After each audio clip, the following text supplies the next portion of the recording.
and welcome to Stravaganza Part 10. Right now we're playing Jaws Unleashed, which came out in 2006, and this game is notorious for having bad reviews and being delayed a half dozen times. It is a very, very niche title.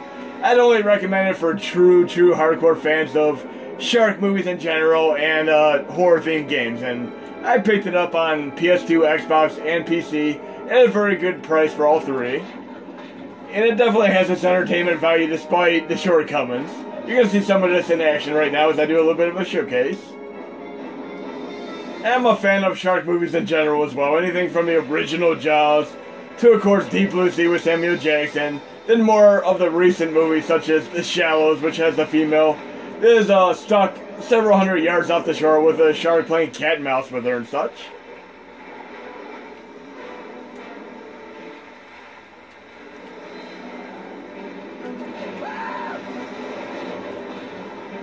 Definitely has its gratuitous violence and gore.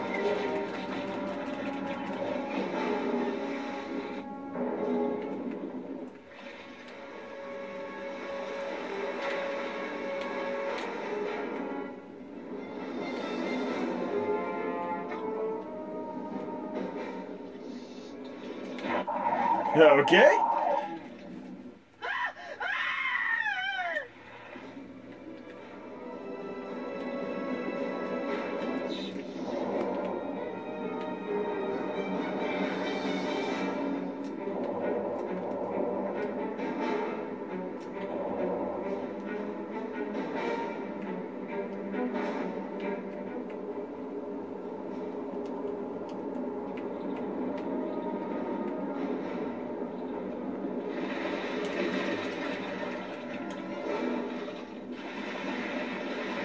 They don't know it's about to hit them.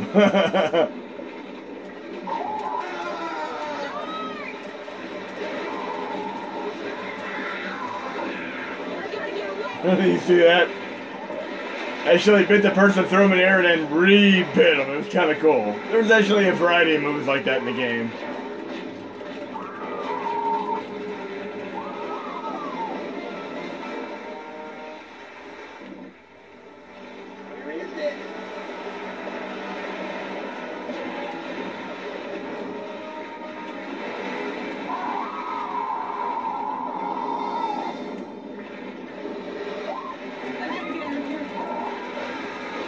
Okay, enough of mayhem here. Let's actually beat the stage now. We're going to take out the pier, which is very much like the game Blast Corps, which Rare made on Nintendo 64. One of my favorite games, but there were stages where you had to destroy everything. That's essentially what you do in some of these stages here.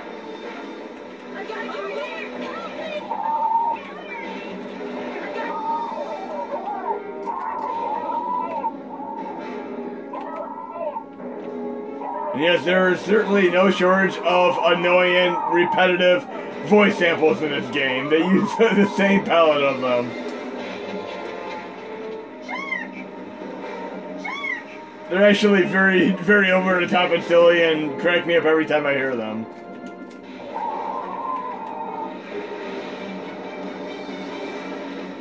Over here, help me! Yes. I gotta get away. Help me!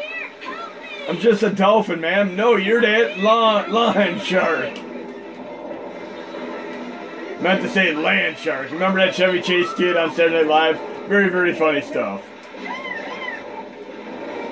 Help me! Over here! Help me! Oh God! Get away!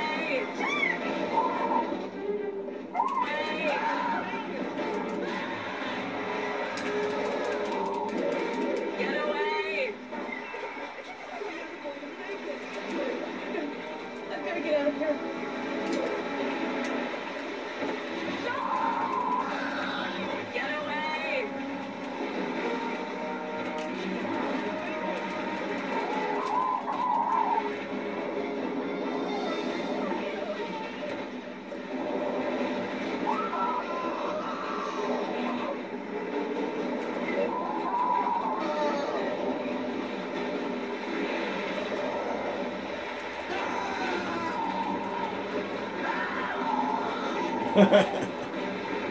Never gets old.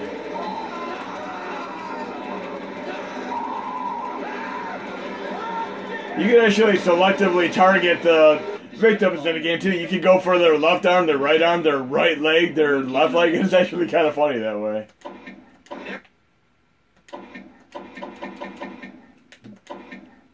Okay. We're going to do the next stage real quick, and then we're going to move on to some more horror Stravaganza games, of course. I'm going to SeaWorld. Because the best idea ever is to have a great white shark in captivity. Yes, great idea. We've all seen this before. For the first time ever, Amity has its own great white shark on display for the tourists. This is going to draw crowds. It's going to cause mayhem once you let me loose. And I find this very funny because if you see my Marvel vs. Capcom 2 video where I had a few pauses, delays, and hesitations, and I said I could go take a little bath and break or have a sandwich or such, there's actually something very, very funny that I did when I was originally playing this game. There's a door that I have to get through, and I can't just get through it. I can't just use my Hulking figure, my form, and just bash it my way through it. I actually have to secure a scientist with my mouth, take him up to the key card holder, and open the door that way. Yes, I can't bash my way through. I gotta do a fetch quest. Just watch. My timing is off right now, so I'm gonna... Let's see if I can do this.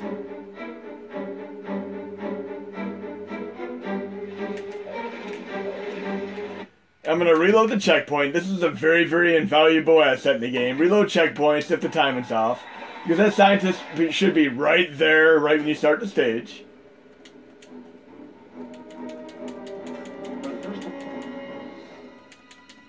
But yes, I cannot use my Hulking form just to bash through. I have to actually secure this guy. There he is. I have to take him over to this key card here. How silly is this? And I ate him because I held on to him too long, so I'm going to restart the checkpoint one more time.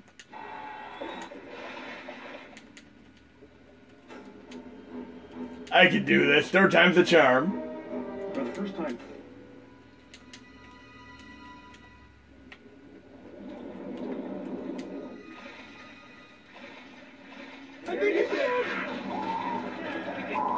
There we go. Now I have a limited amount of time to get to that door. Again, I cannot just smash through that door. I have to actually get a key card to get through it, which is absurd.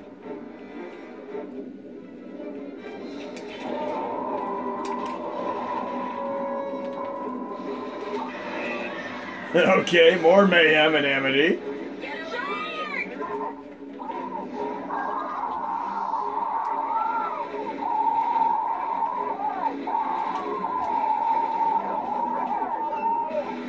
Despite the obscenely low ratings for this game, I actually thoroughly enjoyed it, as I mentioned earlier. Definitely get a few good laughs out of this game. But again, there's definitely a distinctive frustrating factor because some of the stages can take you dozens of attempts to even know what you have to do. It is not very, very intuitive.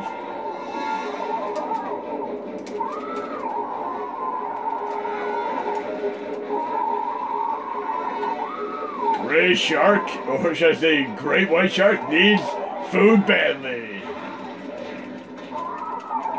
Yes, I'm a big fan of Gauntlet as well.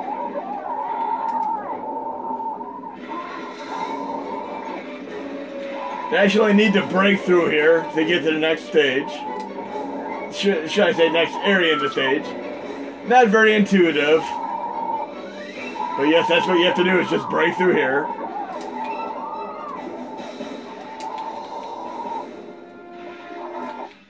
There we go. Enjoy. The nice old school style cinematics there.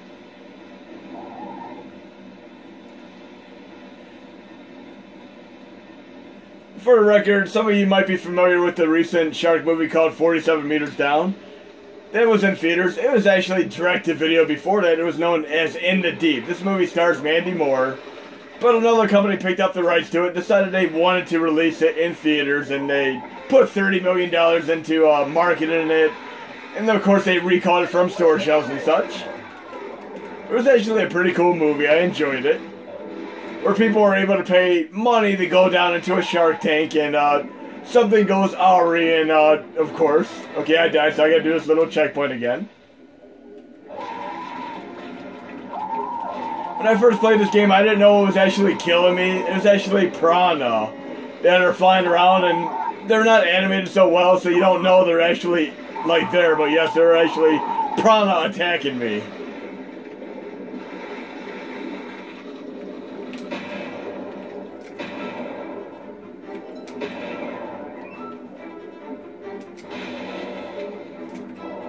But I had to get a key card, but of course I could get through this part myself. How silly is that?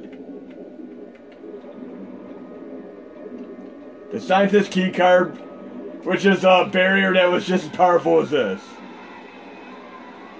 Now I'm near the boss battle, of course. But big fan of shark movies. Like I said, anything from Jaws up to Deep Blue Sea with Samuel Jackson. The Shallows, where the girl was trapped off the shore several hundred yards. I mean, I can't say enough about that movie. I thoroughly enjoyed it. Okay, Shamu, Orca, Killer Whale, here we go.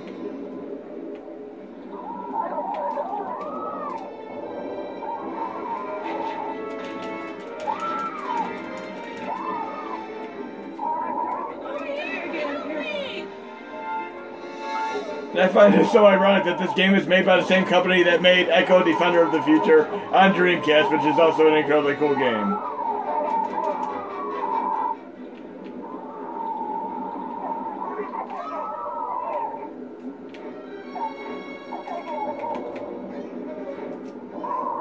Did I say the camera angles are so fantastic in this game? One thing I have to say about the game is that it is at least better than Superman 64.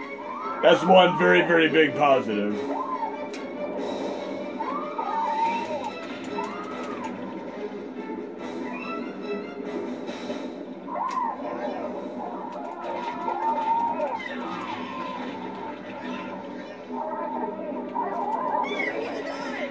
Looks like Shamu got one on me that time.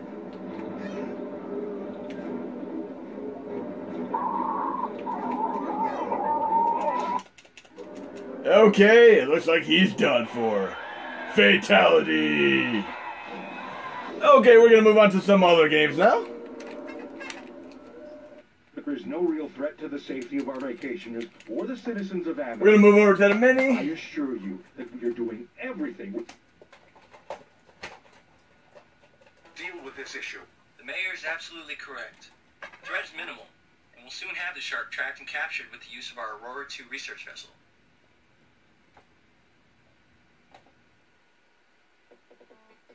Okay, and there's also a game called Jaws on the NES, which is actually kind of a cool game.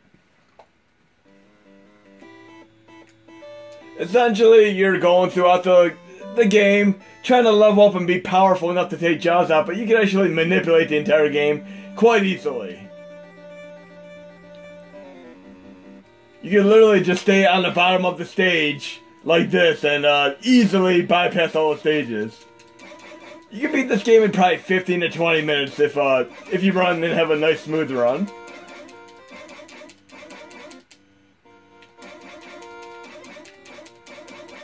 But you gain shells, which you could use at the docks and ports and such and level up your character. And you want to get enough power to be able to take Jaws out. And some of you might remember the stages in Go-Go 13, which were a little bit like this. The helicopter and underwater stages. Okay. And look, I can actually be invincible to Jaws here. Jaws cannot touch you if you're at the very top of the screen, which is kind of funny. I can hit him and then move to the top of the screen again. This is kind of a design flaw in the game. Look, I can hit him and then go right above him. He can't touch me.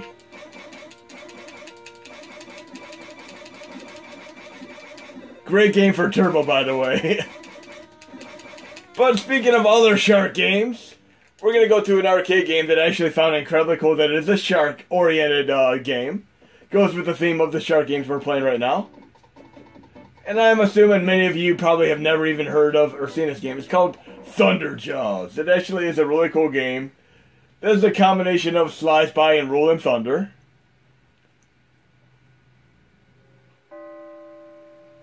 We're going to do a bit of a 2-player mode activate on this one.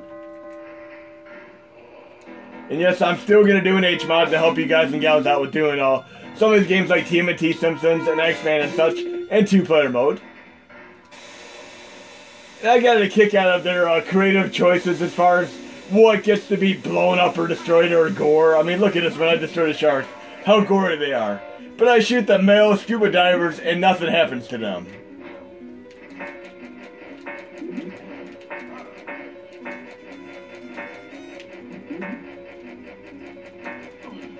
See, they just incinerated like they're dust. And I love this music here. It's very, very similar to games like Sega Genesis.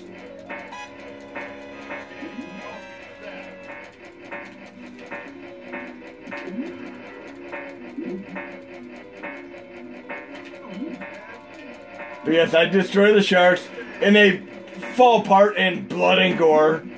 But the humans, thus far, just incinerate like they're dust.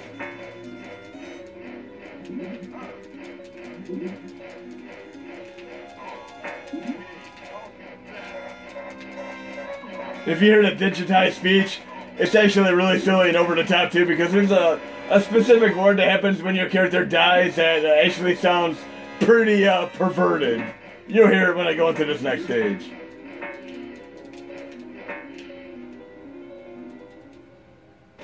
Because there's a game on Sega Saturn that when I used to work at a video game store, it's called A Stall. And every time somebody died in the game, it sounded like the F word was being said, and legitimately it sounds like that word.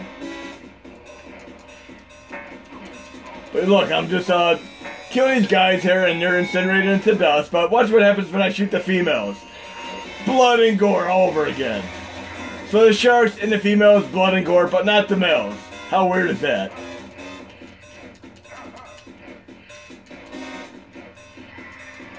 But when your character dies, it actually sounds like it's saying a bad word. It really does.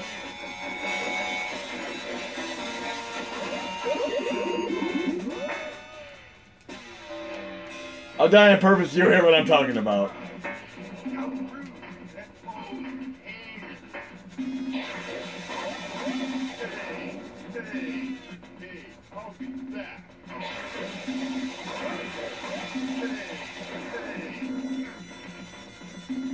You'll hear it one more time.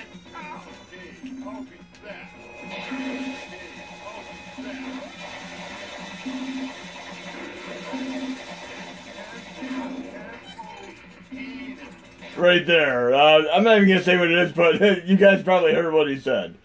But I'm also going to load another great game. I'm going to load a Dreamcast game, one of my absolute favorites on Dreamcast. And it actually runs on the core, which is incredibly awesome. I'm doing a dummy photo method right now. We're going to be playing Zombie Revenge. And I love Zombie Revenge because it is essentially Resident Evil without having to get the ribbons for the typewriters. I mean, come on now. If I want to take out zombies, do I really have to go around finding typewriter ribbons? I mean, it is a great game, but I love the ability to play a game like Zombie Revenge, where I can just take out zombies, and this is very, very similar to Resident Evil 2, or is more action-packed than Resident Evil 1, but I love the entire series, but like Evil Within, I love having more action and extreme violence from the get-go, rather than having to do a little bit of backtracking and finding typewriter ribbons. So this is more of an arcade-style Resident Evil game. But yes, it is one of the games that runs. I'm going to be doing much, much more in the way of Dreamcast, and hopefully we'll have more games running at a more optimal frame per second and such, but it is what it is for now. But this game is incredibly cool, and I'm very, very happy that it works on this core. And one thing to note is anytime you're playing any kind of CD-based game, make sure it's not compressed. They cannot be compressed. The general rule of thumb is anything that is on the cartridge can run compressed. Anything that is a floppy disk or like a computer game or a CD-based game, I'd recommend not having compressed. I'd run them uncompressed. It works for the better. So PlayStation 1, Dreamcast, Sega CD, TurboGrafx CD don't have them compressed. And I'm talking 7-zip compression. I'm not talking like CSO or CHD. That's a different type of compression. But here we go, great zombie game.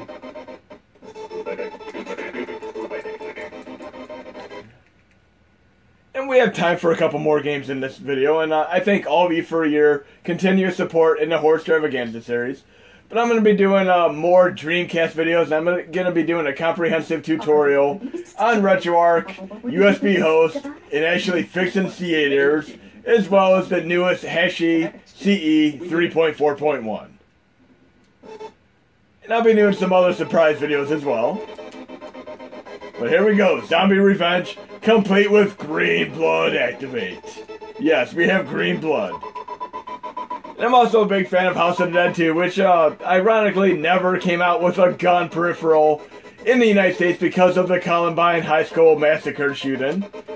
But the gun came out in other countries, and Sega went as far as to actually block the game from even being able to use a gun at all. Even if you imported a gun, it would actually still block it entirely.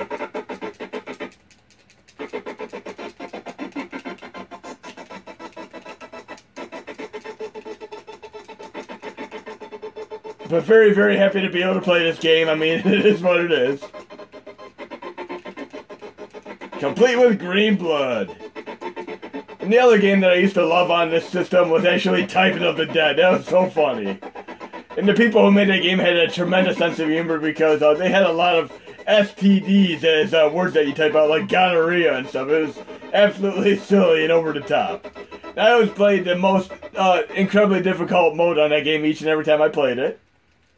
Here we have one of those sandwich level things there. Okay, I actually exited the game accidentally there. We're going to move on to another game here. We're going to play Spider-Man the video game. And I call this the horror-themed game because Venom is the ultimate anti-hero. Anti-heroes like the Punisher, Blade, Venom, they don't always follow the rules. They actually kill criminals as well as stop them. And Venom was notorious for using his symbiotic, symbiotic presence to suffocate victims and such. We're going to do a bit of a 4-player activate mode right now. Spider-Man. Submariner. 4-player mode activate.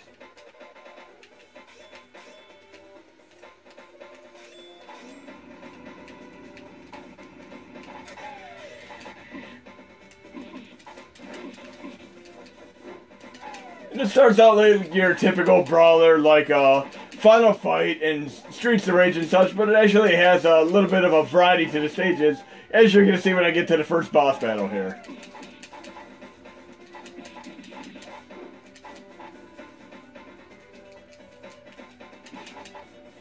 This is actually a System 32 game, which only runs well on MAME 2003 Extreme, so keep that in mind. Other System 32 games are, of course, Gonax, Death Adder, and of course Jurassic Park, Alien 3 The Gun.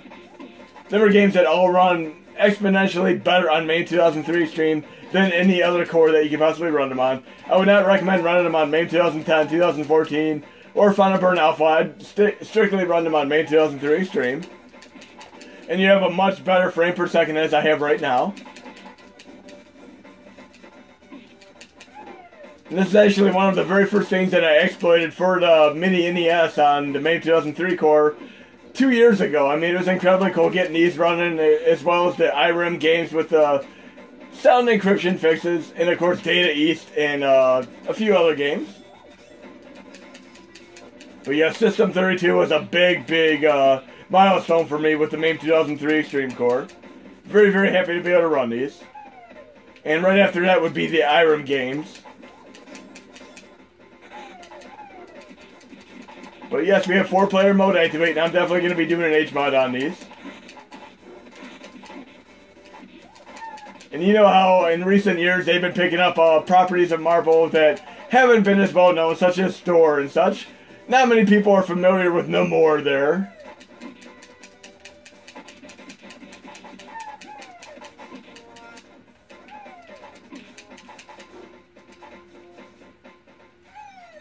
Okay, here's where the game gets really, really cool. Right after I get past this first boss battle here.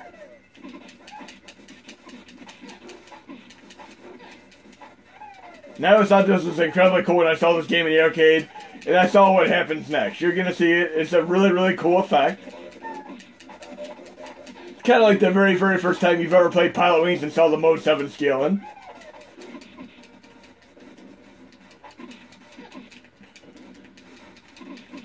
But yes, I'm definitely looking forward to that Venom movie that's coming out later this year. And again, there's going to be a lot more work done on the Dreamcast core. Hopefully we'll be able to get it running much better over time.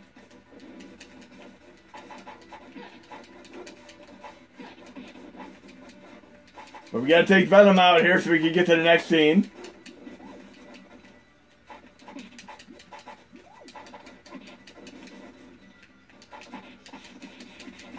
Okay.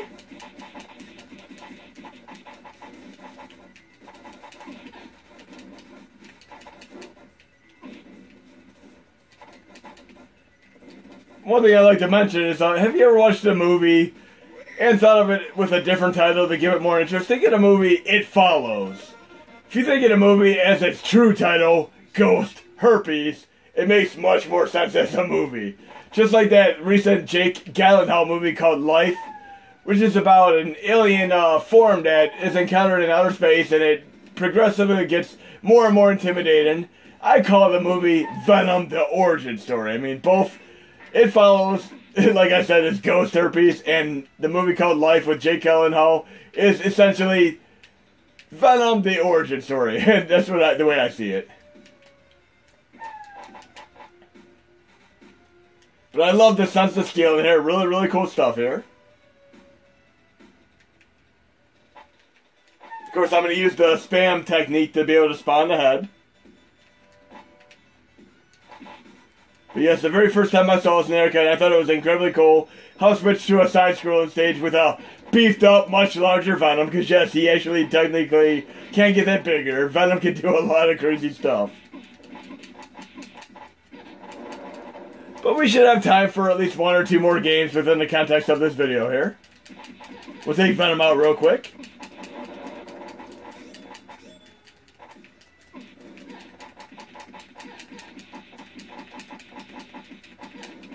Much quicker 4-player mode activate.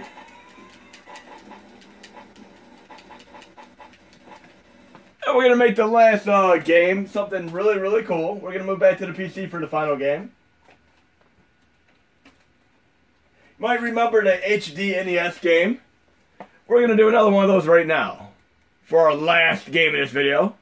I'm going to load Mess in, and this is going to be posted to the Mega NZ link, of course. I'm going to turn the volume up a little bit so you can enjoy this more. And this is essentially the original NES game, Metroid, with complete replaced sprites and such. We're going to go full screen for this. One thing I like to know is when you run this, you're going to have to go into Options, Video, and make sure you have the HD NES packs enabled, of course. I'm going to go full screen.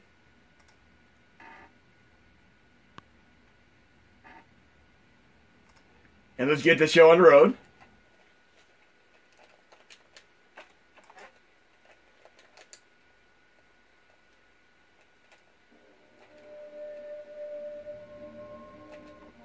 And I'm actually blown away by this because they did an impeccable amount of work on this. The entire soundtrack is replaced with a CD soundtrack. I'm going to turn the volume up again a little bit.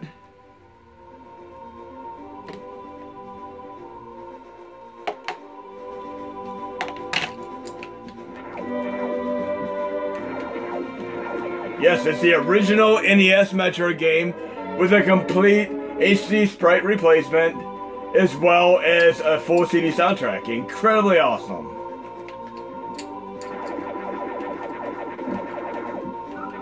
And I will post this in the Mega NZ link.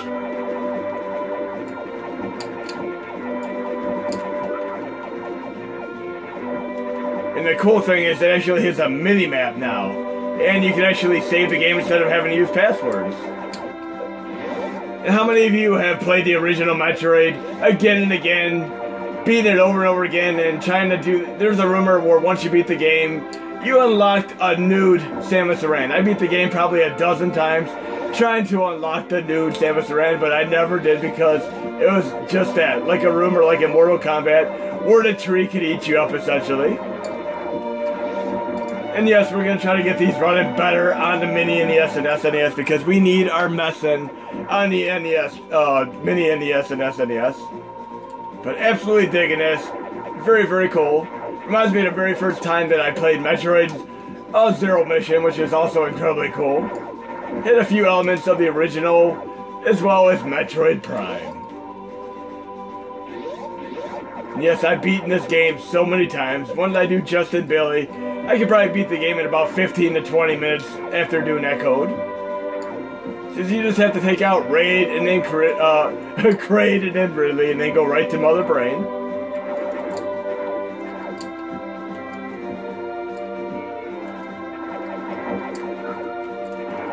I'm going to do another video showcasing more of these HD messing games because these are just so incredibly cool. And this game was actually held in limbo for a while they were finishing it. I'm very, very pleased with the results because this is a 10 out of 10 for me right now.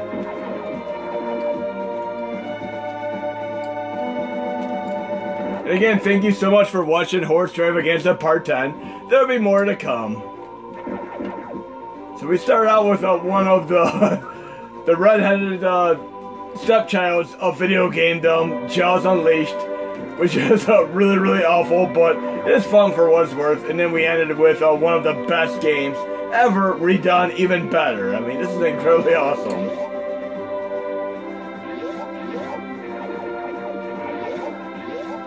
And we need to get our 60 frames per second running on the Mini, without a doubt.